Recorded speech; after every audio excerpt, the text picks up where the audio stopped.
maal lama na maal taate mucaan siin jedhe akkamitti si fuudhani qoyi. Manuma hidhaati manuma hakimaatti dhufanii naara faayiruu ka'ee bakka deemuu deemtaa kuduu jataa ta'eerta mana hidhaa deemta naan jedhan.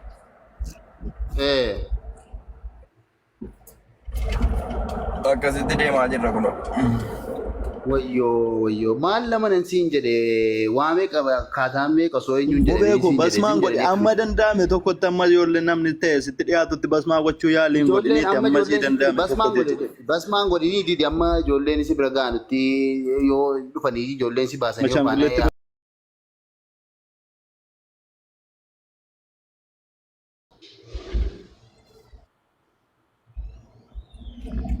wallahi waan nama ajaa'ibu.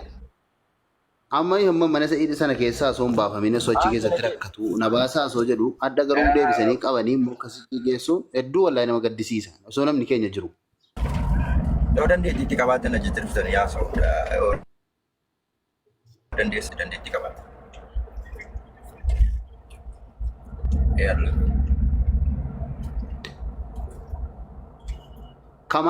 Kamaalitti dawwalteettaa? Shee Kamaalitti.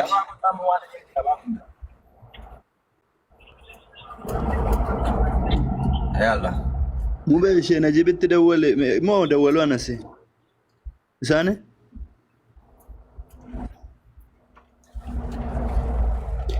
Kamaalitti si dawwalu? Mube Kamaalitti si dawwalu?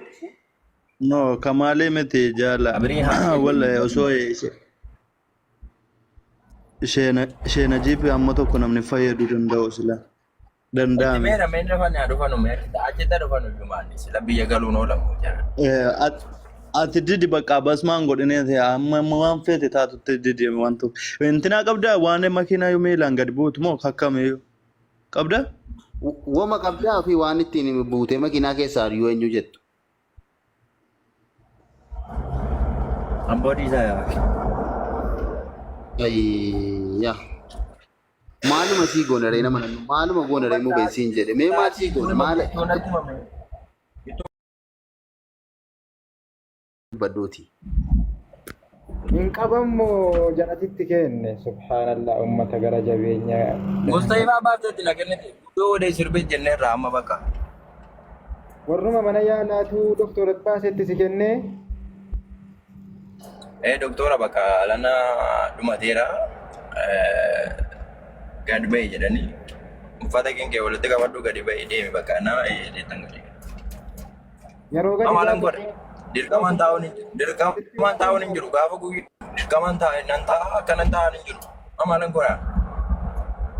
Namatti maan dawwalatini jara Kamaal fa'i. Hin farramin uummanni keenya wanti ni hidhatteemu wanti biraa tokko hin jiru. Uummanni keenya wanti ni sitti immoo basmaan godhi akkanan godhinii malee gosa tokko waa tokko furuu hin danda'u furmaata wayii gochuu hin danda'u.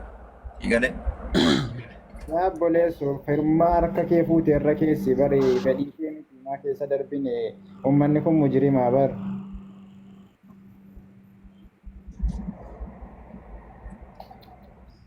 Shira wayitiin garuu wanti kun wanti godhame shira wayitiin malee zimbuloo akkasitti miti. Namatti bilbila yeroo siin kennine namatti bilbila jiruufati. Yeroo siin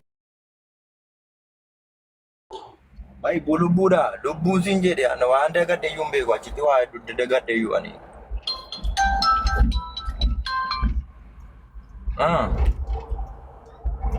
Oye.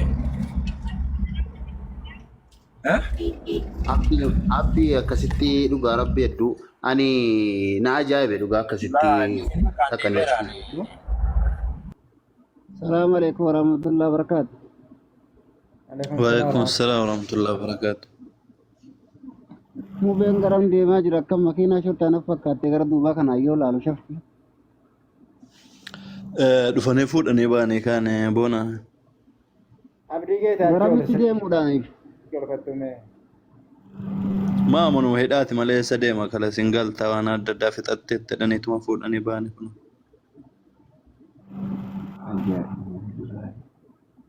Hai. Oromoon kalee miidiyaa kana gubbarraa lafa dhiichisaa oolte amma yeroo kana eessa jirti ree warra achi keessa waa hundaa xumura jedhan eessa dhaqan.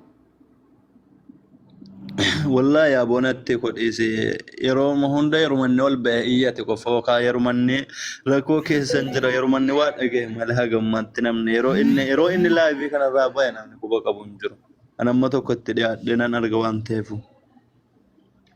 Wanti kun tarii meejara keenya sheer godha. Yoo ka galuullee osoo ija ofiitiin argan waan ta'e haa ta'u.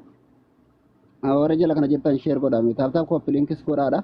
Nama kenna ni beeytanii gizeen inni nama kenna yaadatu yeroo ijaan arguu fi yeroo gastii isaa keessa ta'u qofa namni nama yaadata maleeni. Amma mootummaan kun dhufee fuudhe eessa geessu mana abbaa isaa isa geessuuf deemu moo mana haadha isaa isa geessuudhaaf deemu. Moo dhimma isaa kanaaf dirqamanii yookaan abukaatoo ta'an. Fataa jira waan ta'eef bilbila kiyyallee yookaan harkaa gochuutu mala waan ta'eef bilbila tokko furmaatatti godha karaarraan dabsaafanii nagaa ta'a bakka maaliifuu kanuma sagalee warri waraabne yoo jiraatanii poosti godhaati. Sagalee waraabne xiqqoo dhiyaattee ta'amu bee. Shumeeziin beektaa yeroo tokko obballeessi guddisime.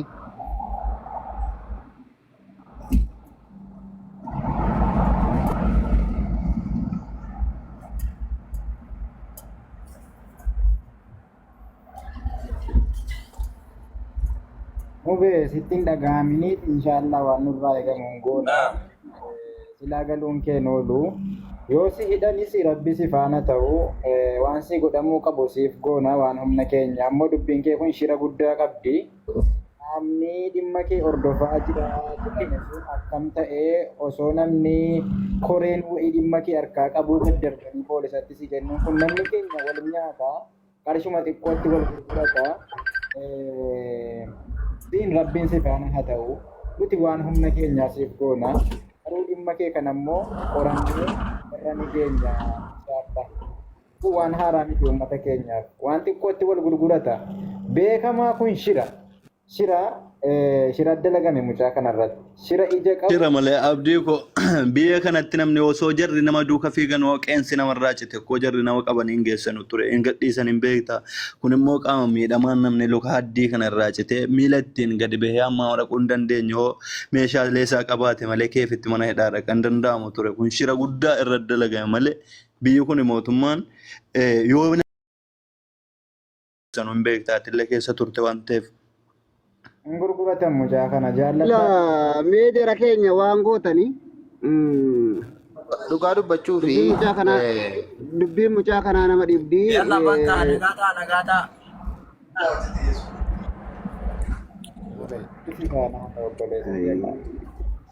Rabbiin